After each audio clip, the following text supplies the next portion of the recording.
നിത്യ, നിനക്ക് ആലോചിക്കാൻ ഒരുപാട് സമയം തന്നു ഞങ്ങൾ. ഇനി നിന്റെ തീരുമാനം പറയൂ. നമ്മുടെ മറുപടി അറിയാനായിട്ട് പ്രണവിന്റെ അച്ഛൻ വിളിച്ചിരുന്നു. ഇനിയും ഇതിങ്ങനെ വെച്ച് നീട്ടാൻ പറ്റില്ല. അനിയത്തിക്ക് മുൻപിൽ കൈ കെട്ടുനിന്ന് ചോദിച്ചു വിമൽ. ഏട്ടാ, ഞാൻ ഇനിയും കാർത്തികിന്റെ പേരും പറഞ്ഞ് ഞങ്ങളെ പൊട്ടന്മാരാക്കരുത് നിത്യ. എത്രയും പെട്ടെന്ന് നിന്റെയും പ്രണവിന്റെയും വിവാഹം ഞങ്ങൾ നടത്തും. അവൾ വീണ്ടും എന്തോ ഒഴിവ് പറയാൻ തുടങ്ങും എന്ന് തോന്നിയ വിമൽ ദേഷ്യത്തിൽ പറഞ്ഞു. കാർത്തികിലേക്ക് തിരികെ പോകാൻ ഇനി പറ്റില്ലെന്ന് നിനക്കറിയില്ലേ നിത്യ. ഇനിയും അതോർത്തിയെന്ന് നിന്റെയും ഞങ്ങളെ സന്തോഷം ഒരുപോലെ കളയാതെ പ്രണവുമായുള്ള വിവാഹത്തിന് സമ്മതിക്കുമോളെ. വാടിയ മുഖത്തോടെ ഇരിക്കുന്ന നിത്യയുടെ തലയിൽ തലോടിക്കൊണ്ട് താര പറഞ്ഞു. മോളെ, നിനക്ക് നിന്റെ ഭർത്താവ് മറ്റാരേക്കാൾ കൂടുതൽ നിന്നെ സ്നേഹിക്കണം. എപ്പോഴും നിനക്കൊപ്പം ഉണ്ടാവണം. നീ പറയുന്നത് കേൾക്കണം എന്നൊക്കെയുള്ള നിന്റെ ആഗ്രഹങ്ങൾക്കൊപ്പം നിൽക്കുന്ന ഒരാളെയല്ല നിനക്ക് വേണ്ടത്. അങ്ങനെ നിൽക്കാൻ കാർത്തികിന് താല്പര്യമില്ല. എന്നാ പ്രണവ് നിന്നെപ്പോലെ തന്നെ വിവാഹം കഴിഞ്ഞാൽ ഭാര്യയെ കൂട്ടി മാറി താമസിക്കാൻ ഇഷ്ടപ്പെടുന്ന ആളാണ്. നിങ്ങൾ മാത്രമുള്ള ജീവിതം ആഗ്രഹിക്കുന്നവരാണ്. അപ്പോ അങ്ങനെയുള്ള രണ്ടുപേര് ഒരുമിച്ച് ചേരുമ്പോൾ അവിടെ സന്തോഷം ഉണ്ടാകും. അതുകൊണ്ടാണ് അച്ഛനും അമ്മയും ചേട്ടനുമൊക്കെ നിന്നെ ഈ വിവാഹത്തിന് നിർബന്ധിക്കുന്നത്. ഇനിയും ആലോചിച്ച് സമയം കളയാനില്ല. അച്ഛനും മോളെ വിവാഹത്തിന് സമ്മതിക്കും. എന്തുകൊണ്ടും കാർത്തിക്കിനൊപ്പം ഈ ജീവിതത്തെക്കാൾ സന്തോഷകരമാകും ഈ ജീവിതവും. അവളുടെ മുഖം പിടിച്ചുയർത്തിക്കൊണ്ട് സ്നേഹത്തോടെ പറഞ്ഞു സത്യനാഥ്. അച്ഛാ, അച്ഛനും അമ്മയും ഏട്ടനും കൂടെ തീരുമാനിച്ചോളൂ. എനിക്ക് ഈ വിവാഹത്തിന് സമ്മതമാണ്. തന്നെ ഉറ്റുനോക്കിയിരിക്കുന്ന അച്ഛനെയും അമ്മയും ചേട്ടനെയും നോക്കി പുഞ്ചിരിച്ചുകൊണ്ട് പറഞ്ഞ നിത്യ. മോളെ, സത്യമാണോ? ഞങ്ങൾ അവരെ വിളിച്ചു പറയട്ടെ. അവൾ പറഞ്ഞത് വിശ്വസിക്കണോ വേണ്ട എന്ന പോലെ നിന്നുകൊണ്ടാണ് സത്യം ചോദിച്ചത്. അച്ഛൻ പറഞ്ഞോളൂ, എനിക്ക് പൂർണ്ണ സമ്മതമാണ്. എന്നെ വേണ്ടെന്ന് മുഖത്ത് നോക്കി ഒരുപാട് വട്ടം പറഞ്ഞ കാർത്തികിന്റെ മുന്നിൽ അയാളെക്കാൾ മെച്ചപ്പെട്ട ഒരാൾക്കൊപ്പം ജീവിച്ച് കാണിക്കണം എനിക്ക്. വാക്കുകളിൽ പൊച്ചം നിറച്ച് പറഞ്ഞിട്ട് മുകളിലെ തന്റെ മുറിയിലേക്ക് പോയി നിത്യ. ഇവളിപ്പോ പറഞ്ഞിട്ട് പോയത് വിശ്വസിക്കാമോ വിമലെ? സത്യൻ മകനെ നോക്കി. ഇത്രയേ ഉള്ളൂ അച്ഛ, ഇവൾക്ക് കാർത്തികിനുള്ള ഇഷ്ടം നിത്യയെ നമുക്ക് അറിയാത്തതാണോ? ഇവളുടെ ഇഷ്ടം കണ്ടില്ല എന്ന് നടിച്ചു നടന്നവനെ തന്റെ വരുതിയിൽ കൊണ്ടുവരാനാണ് അവന്റെ അമ്മയെ സോപ്പിട്ട് അവന്റെ ഇഷ്ടം പിടിച്ചു പറ്റിയത്. ആ ഇഷ്ടം കൈവെള്ളയിൽ എത്തിയതോടെ അതിൽ പങ്കിട്ട് തീർന്നു. കൗതുകം തോന്നിയ സാധനം കയ്യിൽ കിട്ടുന്നതോടെ കൗതുകം തീർന്ന ആ സാധനം വലിച്ചെറിയുന്ന അവളുടെ ആ പഴയ സ്വഭാവം തന്നെയാണ് ഇവിടെയും എടുത്തത്.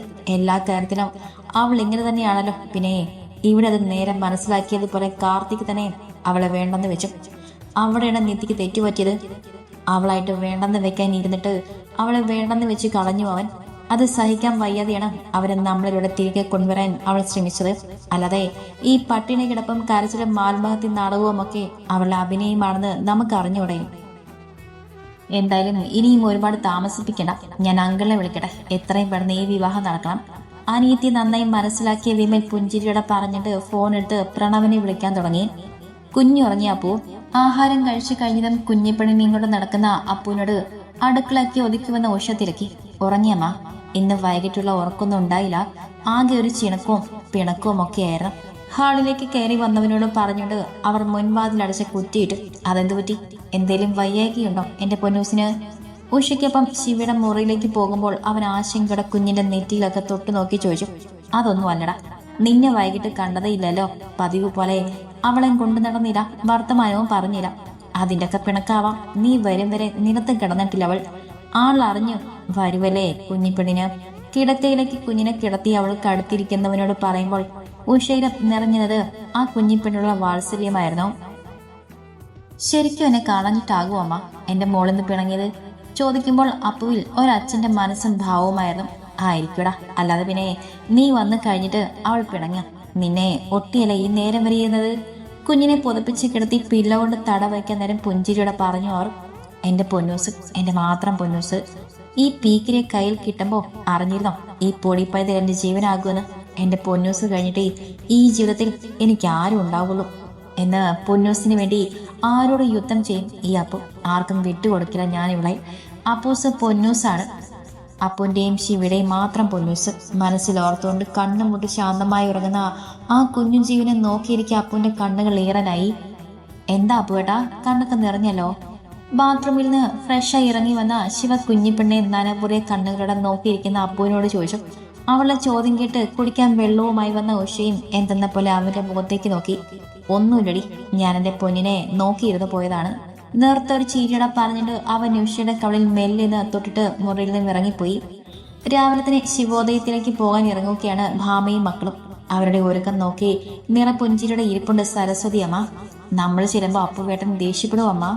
നെറ്റിയിൽ ഒരു ചെറിയ കറുത്ത പൊട്ട് ഒട്ടിച്ചുകൊണ്ട് ദിവ്യയെ തിരക്കി. ചിലപ്പോ അവൻ ദേഷ്യപ്പെട്ടേക്കും. നിങ്ങളും നിങ്ങളുടെ അച്ഛനും കൂടെ കാണിച്ചു വിട്ടത് അത്രയ്ക്കുണ്ടല്ലോ. എന്തായാലും അച്ഛൻ വരും മുൻപ് നമുക്ക് പോയിട്ട് വരാം. സാരി ഒന്ന് ഒതുക്കിക്കൊണ്ട് മാമ പറഞ്ഞു. അവൻ ദേഷ്യമൊന്നും കാണിക്കില്ല, ചിലപ്പോ ഒന്ന് സങ്കടം പറയും, അത്രേ ഉള്ളൂ. മകളുടെയും കൊച്ചുമകളുടെയും വർത്തമാനം കേട്ടിരുന്ന സരസ്വതിമ നേർത്തൊരു ചിരിയോടെ പറഞ്ഞു. ഞങ്ങൾ പോയിട്ട് വരാമ. അവർ പോകാനായി വിളിച്ച ഓട്ടോ വന്നതിനാൽ മൂന്നാളും കൂടെ അവരോട് യാത്ര പറഞ്ഞ് മുറ്റത്തേക്കിറങ്ങി. അപ്പുവിനോട് ഒന്ന് ഇവിടം വരാൻ പറയേ. ചെക്കനെ കണ്ണ് നിറച്ചെന്ന് കണ്ടിട്ട് കുറച്ചു ദിവസമായി. വരാൻ ഇഷ്ടാച്ചാൽ ആ കുട്ടികളെ കൂടെ കൂട്ടാൻ ഉഷയോട് പറയും മാമേ. ചാരു കസാറിലേക്ക് ഇരുന്നു കൊണ്ടാണ് അവർ പറഞ്ഞത്. അവിടെ ഒറ്റയ്ക്കിരിക്കാതെ അമ്മയ്ക്ക് ഞങ്ങളിലൂടെ വന്നൂടെ, എല്ലാരെയും കണ്ടിട്ട് ഇങ്ങി പോരായിരുന്നു. ഭാമ അവർക്ക് അടുത്തേക്ക് വന്നെന്ന് പറഞ്ഞു. ഇന്നിപ്പോ ഞാനില്ല, നിങ്ങൾ പോയിട്ട് വന്നാ മതി പറഞ്ഞുകൊണ്ട് അവർ ആ കസാരയിലേക്ക് ചാഞ്ഞു കിടന്ന് കണ്ണുകൾ അടച്ചു. അവരെ ഒന്നുകൂടെ ഒന്ന് നോക്കിയിട്ട് മുറ്റത്ത് നിർത്തിച്ചിരുന്ന ഓട്ടോയിലേക്ക് കയറി അമ്മയും മക്കളും. അപ്പൊ ശിവയെ കോളേജിൽ വിടാൻ പോയ നേരത്താണ് ഭാമയും മക്കളും കൂടെ ശിവയുടെ വീട്ടിലേക്ക് വന്നത്. അന്നേരം കുഞ്ഞിപ്പെണ്ണിനെ കുളിപ്പിച്ച് പാല് കുടിപ്പിച്ച് ഉറക്കാനുള്ള ശ്രമത്തിലായിരുന്നു ഉഷ. ആരേ ഇത്, വന്നേ ഇങ്ങോട്ട് ഇരിക്കേ. ഹാളിൽ നിലത്തിരുന്ന് മടിയിൽ കിടന്ന് കളിക്കുന്ന കുഞ്ഞിപ്പെണ്ണ് തട്ടി മാറ്റി കളിക്കുന്ന കുപ്പി മാറ്റി വെച്ചിട്ട് വീടിനുള്ളിലേക്ക് മടിച്ച് കയറി വരുന്നവരെ കണ്ട് ചിരിയോടെ തന്നെ പറഞ്ഞു ഉഷ. ദിവ്യയും വിജയനും തലേന്ന് വന്ന് സംസാരിച്ചതിന്റെ വിഷമമോ ഇഷ്ടക്കേടോ ഒന്നും ഉഷ അന്നേരം പുറമെ കാണിച്ചില്ല. അപ്പവും ശിവയും ഇല്ല ഏട്ടത്തി. അവർക്ക് അടുത്ത് തന്നെ നിലത്തേക്ക് ഇരുന്നുകൊണ്ട് ഭാമ തിരക്കി. ശിവയ്ക്ക് ഇന്നുകൂടെ എക്സാം ഉണ്ട്. അപ്പു അവളെ അങ്ങോട്ട് ഉണ്ടാക്കാൻ പോയതാണ്. അല്ല, നിങ്ങളതെന്താ രണ്ടാൾ സ്കൂളിലും കോളേജിലൊന്നും പോയില്ലേ? ആദ്യം ഭാമയോട് മറുപടി പറഞ്ഞിട്ട് തന്നെ നോക്കി നിൽക്കുന്ന ദീപിയോടും ദിവ്യയോടുമായി തിരക്കി ഉഷ. ഞങ്ങളൊന്ന് പോയില്ല മാമി. ഉഷയ്ക്കും ഭാമയ്ക്കും അടുത്തായിട്ട് ഇരുന്നു കൊണ്ട് തന്നെ പറഞ്ഞു ദീപ. ദിവ്യയും അവൾക്കൊപ്പം ഇരുന്നു. അയ്യോ, നിലത്തിരിക്കാതെ എഴുന്നേറ്റ് സോഫയിൽ ഇരുന്ന പിള്ളേരെ രണ്ടാളെയും നോക്കി കണ്ണൊട്ടിക്കൊണ്ടാണ് ഉഷ പറഞ്ഞത്.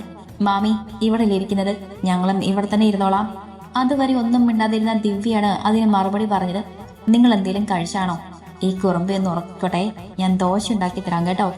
വായിലേക്ക് വിരൽ കൊണ്ടുപോയി പിന്നെ അത് വേണ്ടെന്ന് വെച്ചുകൊണ്ട് എല്ലാരെയും വീശി നോക്കുകയും ചെയ്യുന്ന മിഴിക്കുട്ടിയെ തോളിൽ കിടത്തി തട്ടി ഉറക്കാൻ ശ്രമിച്ചുകൊണ്ട് ഉഷ പറഞ്ഞു. ഏട്ടത്തി മോളെ ഉറക്ക്, ഞങ്ങൾ കഴിച്ചിട്ടാണ് ഇറങ്ങിയത്. അപ്പുപ്പ് വരുമല്ലോ അല്ലേ? കുഞ്ഞിപ്പെണ്ണിന്റെ കളിയൊക്കെ നോക്കി ചെറുചീരോടെ ഇരിക്കുന്ന മക്കളെ നോക്കിക്കൊണ്ടാണ് ഭാമ ചോദിച്ചത്. അവൻ ഇപ്പൊ വരും, വന്നിട്ട് പറമ്പിലേക്ക് ഇറങ്ങണമെന്ന് പറഞ്ഞു. അതുകൊണ്ട് ഇന്നിനിപ്പോ ഒരിടത്തും പോകാതെ ഇന്ന് വരും. ഇവിടെ ഇരുന്ന് ഉറക്കാൻ നോക്കിയാൽ നടക്കില്ല, കുറച്ചു നേരം കൊണ്ട് നടക്കണം. അല്ലെങ്കിൽ അപ്പ ഈ സോഫയിൽ കിടത്തിട്ട് നെഞ്ചിൽ കിടത്തി തട്ടി കൊടുത്താ അപ്പ ഉറങ്ങും. വാത്സല്യം നിറഞ്ഞ ശബ്ദത്തിൽ പറഞ്ഞുകൊണ്ട് മെല്ലെ കുഞ്ഞിപ്പെണ്ണുമായി നിലത്തുനിന്നും എഴുന്നേറ്റ് ഉഷ. ഏട്ടത്തി മോളെ ഉറക്ക്, നമ്മുടെ ശബ്ദം കേട്ടിട്ടാകും അവൾ ഉറങ്ങാതെ ഇങ്ങനെ നോക്കുന്നത്. തലയൊക്കെ ഉറച്ചു തുടങ്ങിയത് കൊണ്ട് തന്നെ ചുറ്റിനും ഇരിക്കുന്നവരെ മാറി മാറി നോക്കുന്നുണ്ട് പെണ്ണ്. ഇടയ്ക്കുന്ന ചുണ്ടു ചുളിക്കുന്നുണ്ട്. അതൊക്കെ കാണി നെഞ്ചിൽ ഉറവിയെടുത്ത വാത്സല്യത്തോടെ തന്നെ പറഞ്ഞു മാമ. ആ അപ്പു വന്നല്ലോ. ശിവോദയത്തിലേക്കുള്ള വഴിയെ കാർ വളഞ്ഞു വരുന്ന കാണി ഉഷ പറഞ്ഞു. അവരത് പറഞ്ഞു കേട്ടതും നിലത്തിരിക്കുകയായിരുന്ന ദീപയും ദിവ്യയും വല്ലയുടെ മുഖത്തോട് മുഖം നോക്കി. അപ്പച്ചി അപ്പ വന്നു. വീടിനുള്ളിലേക്ക് കയറി വന്നവൻ ഭാമയെ കണ്ട് പുഞ്ചിരിയോടെ തിരക്കി.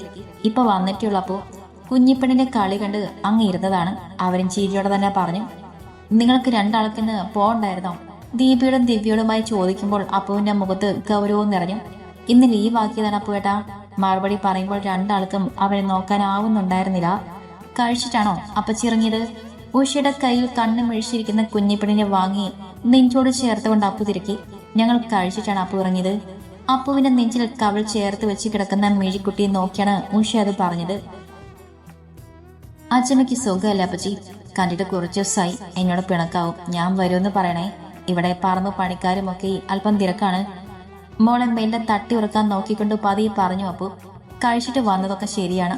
ഓരോ ഗ്ലാസ് ചായ കുടിച്ചിട്ട് വർത്തമാനം പറയാൻ മാമേ. അപ്പുവിനോട് കാര്യം പറഞ്ഞ് ഇരിക്കുന്നിടെ എല്ലാവർക്കുള്ള ചായയും എടുത്തു വന്ന ഉഷ പറഞ്ഞു. ആ ബാഗിൽ ഉണ്ണിയപ്പം ഉണ്ട്, ചക്ക ഉണ്ണിയപ്പം. അപ്പുവിനത് ഒത്തിരി ഇഷ്ടമാണെന്ന് പറഞ്ഞ് അമ്മ ഉണ്ടാക്കിയതാണ്. പിന്നെയും എന്തൊക്കെയോ പൊതിഞ്ഞു കെട്ടി വെക്കുന്നുണ്ടായിരുന്നു. ചെറുചീരിയോടെ ചായക്കപ്പിൽ എടുത്തുകൊണ്ട് മാമ പറഞ്ഞു. ദീപയ്ക്കും ദിവ്യയ്ക്കും കൂടെ ചായ എടുത്തു കൊടുത്തു ഉഷ. അമ്മ പൊന്നൂസിന്റെ ബെഡിങ് എടുത്തി. അവന്റെ നെഞ്ചിൽ പതിഞ്ഞു കിടന്ന് ഉറങ്ങിപ്പോയ കുഞ്ഞിപ്പെണ്ണിനെ പൊതിഞ്ഞു പിടിച്ചുകൊണ്ട് അപ്പു പറഞ്ഞതും അവളുടെ ബേബി ബെഡ് എടുത്ത് സോഫയോട് ചേർത്ത് വെച്ച് കൊടുത്തു ഉഷ. ഇത് കൊള്ളാലോ, ഇന്നാള് വന്നപ്പോ ഇരുന്നതിലും ഭംഗിയുണ്ട് ഏട്ടത്തി ഇത്.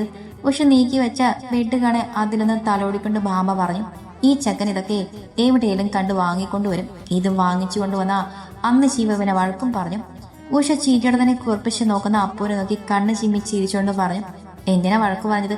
ഇതൊക്കെ കുഞ്ഞിന് ആവശ്യമുള്ളതല്ലേ? ചായ കൂടെ പലഹാരങ്ങളുമൊക്കെ അപ്പൂന്റെ അടുത്തേക്ക് എടുത്ത് വെച്ച് കൊടുത്തിട്ട് ഭാമ തിരക്കി. കുഞ്ഞി പിള്ളേർക്കുള്ള എന്ത് സാധനം കണ്ടാലും കൊച്ചിനത് വേണോ വേണ്ടെന്ന് പോലും നോക്കാതെ ഇവൻ വാങ്ങിക്കൂട്ടും. ഇതുപോലെയുള്ള ബെഡ് തന്നെ വേറെ രണ്ടെണ്ണമുണ്ട്. അതുകൊണ്ട് ഇനി കുഞ്ഞുമണിക്കുള്ള സാധനങ്ങൾ വാങ്ങുമ്പോൾ അവളോടോ എന്നോടോ ചോദിച്ചിട്ടേ വാങ്ങിക്കാവൂ എന്ന് ഇവന് ചട്ടം കേട്ടിട്ടുണ്ട്. പെണ്ണ് ആവശ്യമില്ലാതെ ഒന്നും വാങ്ങാൻ സമ്മതിക്കില്ല അവൾ. എല്ലാം കണ്ടറിഞ്ഞ് ചെയ്യാനറിയാം. എൻ്റെ ഏട്ടൻ്റെ പൊന്നുമോൾക്ക് ഇത്രയും പക്വത ഉണ്ടോയെന്ന് ചിലപ്പോഴൊക്കെ ഞാൻ പോലും ചിന്തിച്ചു പോകും. പറയുമ്പോൾ ഓഷിയുടെ മുഖത്ത് വാത്സല്യമോ സ്നേഹമോ ഒക്കെ നിറഞ്ഞൊരു ചിരിയുണ്ടായിരുന്നു. ആ ചിരിയും കാണി വർത്തമാനം കേൾക്കെ ദീപയുടെ ഹൃദയം വല്ലാതെ വേദനിച്ചു. വൈകിട്ട് തിരികെ പോകാൻ ഇറങ്ങിയ ദിവ്യ ആരെയും നോക്കാതെ മുറ്റത്ത് നിൽക്കുകയായിരുന്നവന്റെ അടുത്തേക്ക് വന്നു. അപ്പുവേട്ടാ വിളിച്ചുകൊണ്ടവൾ അവന്റെ കയ്യിൽ ചുറ്റിപ്പിടിച്ചു. എന്താ ചോദിക്കുമ്പോൾ അവന്റെ മുഖത്ത് ഗൗരവം നിറഞ്ഞു. അപ്പുവേട്ടാ എന്നോട് ക്ഷമിക്കണേ. ഞാൻ എന്നെക്കുറിച്ച് ഒന്നും അറിയാണ്ട അച്ഛൻ്റെ കൂടെ വന്നു പോയി. ഞാൻ എൻ്റെ ഏട്ടനാണ്. എനിക്ക് എൻ്റെ ഏട്ടൻ മിണ്ടാതിരിക്കുന്നത് സഹിക്കാൻ വയ്യ. പിണങ്ങല്ലേ? വിങ്ങിലടക്കി പിടിച്ച് പറഞ്ഞെങ്കിലും അവസാനമായപ്പോൾ കരഞ്ഞുകൊണ്ടവൾ അപ്പുനെ നെഞ്ചോടൊട്ടി. അയ്യേ കരയണോ? ഏട്ടന്റെ ദിവ്യക്കുട്ടി ഏട്ടന്റെ കുട്ടി തന്നെയാണ്. ഇന്ന് എൻ്റെ പൊന്നൂസിനെ ഞാൻ കൊണ്ടു നടന്നത് നീ കണ്ടില്ലേ? അതുപോലെ ഞാൻ കൊണ്ടു നടന്ന് വളർത്തിയ മോളാണ് നീയും. ആ നിന്നോട് ഏട്ടൻ ഒരു ദേഷ്യമില്ല. നിന്നെ മാത്രമല്ലതാ ഈ മുഖം കുനിച്ചു നിൽക്കുന്ന ഇവളെയും അങ്ങനെ കൊണ്ടു നടന്നതാണ് ഞാൻ. പക്ഷെ എപ്പോഴാണ് നിങ്ങളുടെ കണ്ണിൽ ഞാൻ അങ്ങനെ അല്ലാതെയായത് എത്ര ആലോചിച്ചിട്ടും എനിക്ക് മനസ്സിലാകുന്നില്ല. എൻ്റെ അനിയത്തിയുടെ മനസ്സിൽ എങ്ങനെ ഇത്തരത്തിലൊരു ചിന്ത വന്നെന്ന് എനിക്കറിയില്ല. ഏട്ടന്റെ കുറ്റം കൊണ്ടാണോ ദീപ? ദിവ്യയോട് ചേർത്ത് പിടിച്ചുകൊണ്ട് ദീപയോട് ചോദിക്കുക. അപ്പുവിന്റെ കണ്ണുകളും നിറഞ്ഞു. ഏട്ടാ ഇങ്ങനൊന്നും പറയില്ലേ. ചേച്ചിക്ക് അങ്ങനെ ഒരു ഇഷ്ടമുണ്ടെന്ന് പറഞ്ഞപ്പോൾ ഏട്ടന് ഞങ്ങളെ സ്വന്തമായിട്ട് കിട്ടുമല്ലോ എന്നോർത്ത് സ്വാർത്ഥിയായി പോയി ഞാൻ. അതുകൊണ്ടാണ് അച്ഛൻ വിളിച്ച് പോടി വന്നത്. പക്ഷെ നിങ്ങളുടേതും ആരും അല്ലാഞ്ഞിട്ടും എന്നെ ദിവ്യ കരഞ്ഞുകൊണ്ട് അവൾ പറഞ്ഞത് പൂർത്തിയാക്കാൻ സമ്മതിക്കാതെ ദേഷ്യത്തോടെ വിളിച്ചു. അപ്പോ ഞാൻ എന്നോട് പൊറുക്കണേ ഏട്ടാ. അപ്പോഴും വെങ്ങിപ്പൊട്ടി അവരെ നെഞ്ചിൽ ചാഞ്ഞിരുന്നു അവൾ. ദിവ്യ നോക്കുമോളെ, നിങ്ങൾ രണ്ടും ഏട്ടന്റെ അനിയത്തി കുട്ടികളാണ്. അന്നും ഇന്നും ഇനി എന്നും ഏട്ടന് നിങ്ങൾ അങ്ങനെ തന്നെ ആയിരിക്കും. അല്ലാതെ എൻ്റെ കുട്ടികളെ ഞാൻ വേദനിപ്പിക്കുമോ? നിങ്ങളെ രണ്ടാളെ ഞാൻ വേറിട്ട് കണ്ടിട്ടില്ല. പിന്നെന്തിനാ ആവശ്യമില്ലാത്ത ഓരോന്നും ആലോചിച്ച് ഏട്ടന്റെ കുട്ടിക്ക് സങ്കടം? നിങ്ങൾ വെറുതെ സങ്കടപ്പെട്ടാൽ അമ്മയ്ക്ക് വിഷമാവില്ലേ? അവളുടെ മനസ്സിൽ എന്തെന്ന് അറിയാമെങ്കിലും അപ്പു അവളുടെ സ്നേഹത്തോടെ പറഞ്ഞു. സങ്കടപ്പെടില്ല, ഏട്ടൻ കൂടെ ഉണ്ടല്ലോ. എൻ്റെ അടുത്ത് ദേഷ്യമില്ലല്ലോ. അത് മതി എനിക്ക് മാത്രമല്ല ചേച്ചിക്കും. ഇങ്ങനെ ഒരു ആഗ്രഹം പൊട്ടിമുളച്ചു പോയില്ലോ എന്നോർത്ത് സങ്കടമായിരുന്നു. ആകെ കരച്ചിലായിരുന്നു ചേച്ചി. ഇനി ഞങ്ങൾ ഒരു തെറ്റും ചെയ്യില്ല. ഈ ഏട്ടൻ ഞങ്ങളുടെ ഏട്ടനാണ്. ചേച്ചിക്കും അങ്ങനെ കാണാൻ പറ്റുമെന്നും പറഞ്ഞു. അതിനിത്തിരി സമയം വേണമെന്നും പറഞ്ഞു. ചേച്ചി ഇപ്പൊ തന്നെ മാറി തുടങ്ങി അല്ല ചേച്ചി? ദീപയെ കൂടെ തങ്ങളിലേക്ക് ചേർത്ത് നിർത്തി അപ്പുവിന്റെ മുഖത്തേക്ക് നോക്കി നീരിലും പുഞ്ചിരിച്ചുകൊണ്ട് ദിവ്യ പറഞ്ഞു. അപ്പുവിന്റെയും ദിവ്യയുടെയും അടുത്ത് ചേർന്ന് നിൽക്കുന്നെങ്കിലും അവനെ വീണ്ടും വീണ്ടും കാണി ഒരിക്കലുള്ളിൽ ഉയർന്ന മോഹം 10 മടങ്ങ് ശക്തിയോടെ ഉള്ളിൽ ഉയർന്നെങ്കിലും അത് അടക്കി പിടിച്ച് ആരെയും മുഖം ഉയർത്തി നോക്കാതെ മോളി ദീപ, ഇപ്പോഴാണ് എനിക്ക് സമാധാനമായത്. നിങ്ങളെ മൂന്നും പിണങ്ങി മാറി നിന്നാൽ ഞങ്ങൾക്ക് 2 അമ്മമാർക്കും സങ്കടാവില്ലേ? 2 ദിവസമായിട്ട് നെഞ്ചിൽ കനത്ത് നിന്ന് ആ ഭാരം അങ്ങ് ഒഴിവായി. 3 ആളെയും ഒരുമിച്ച് ചുറ്റി പിടിച്ചുകൊണ്ട് ഭാമ നിറഞ്ഞ സന്തോഷത്തോടെ പറഞ്ഞു. ആ കാഴ്ച കണ്ടുകൊണ്ട് കുഞ്ഞിപ്പിണിനെ ഒക്കത്ത് വെച്ച് നിറഞ്ഞ ചിരിയോടെ നിന്നു ഉഷയും. 4 ആളുടെയും ആ നിൽപ്പ് കണ്ടുകൊണ്ടാണ് ശിവ ഗേറ്റ് തുറന്ന് അകത്തേക്ക് വന്നത്. അവൾ ആ കാഴ്ച നോക്കി നേർത്തൊരു ചിരിയോടെ അല്പം മാറി കുഞ്ഞിപ്പെണ്ണിന് വെച്ചുകൊണ്ട് നിന്ന ഉഷയുടെ അടുത്തേക്ക് വന്ന് എന്താണെന്ന് കണ്ണുകൊണ്ട് ചോദിച്ചു. ഇന്നലത്തെ സംഭവത്തിൽ മാപ്പ് പറഞ്ഞതാണ് ദീപവും ദിവ്യയും. ഒച്ച താഴ്ത്തി ശിവയുടെ കാതിൽ പറഞ്ഞു ഉഷ. അവളത്തിന് മെല്ലിന് തലയാട്ടി പുഞ്ചിരിച്ചു. ആ ശിവമോള് വന്നോ? എക്സാമൊക്കെ എങ്ങനെ ഉണ്ടായിരുന്നു? അപ്പോയിൽ നിന്ന് മടർന്നു മാറി കണ്ണ് തുടച്ചുകൊണ്ട് തിരിഞ്ഞ് ഭാമ ശിവയെ കാണാൻ പുഞ്ചിരിയോടെ തിരക്കി. നല്ലതായിരുന്നു ആൻറ്റി, സന്തോഷത്തോടെ തന്നെ പറഞ്ഞ ശിവയും. ഏട്ടത്തെയും അപ്പും പുത്തൻപുരയ്ക്കൽ വരുമ്പോൾ മോളും കൂടെ വരണം കേട്ടോ. ഇതുവരെ കൊച്ചങ്ങോട്ട് വന്നിട്ടില്ലല്ലോ. കുറച്ചു ദിവസം താമസിക്കാൻ കണക്കിന് വേണം. മുൻപ് വിളിക്കാതെ ഇരുന്നത് ഞങ്ങളുടെ വീട്ടിലേക്ക് വരുന്നത് ഇഷ്ടമായില്ലെങ്കിലോ എന്നോർത്താണ്. ശിവയുടെ അടുത്തേക്ക് വന്ന് അവളെ ചേർത്ത് പിടിച്ചുകൊണ്ടാണ് ഭാമ പറഞ്ഞത്. അപ്പച്ചിയും അപ്പുവേട്ടനും ഒപ്പം ഞാനും വരാം. മുൻപ് അങ്ങോട്ട് വരാൻ ഇഷ്ടക്കേടൊന്നും ഉണ്ടായിരുന്നില്ല ആൻറ്റി, ശിവ മെല്ലെ പുഞ്ചിരിയോടെ പറഞ്ഞു. പിന്നീട് അധികം നിന്ന് വൈകാതെ ഭാമയും മക്കളും അവിടുന്ന് യാത്ര പറഞ്ഞ് വീട്ടിലേക്ക് തിരിച്ചു. അപ്പുവിലേക്ക് ഒരു മടക്കമില്ല എന്ന് ദീപ എടുത്ത തീരുമാനത്തെ പാടെ തകർക്കാൻ പാകത്തിന് പുത്തൻപുരയ്ക്കലെ ഉമ്മർത്തുരുവൻ തന്ത്രം മെനഞ്ഞ് അവരെയും കാത്തിരിക്കുന്നുണ്ടായിരുന്നു.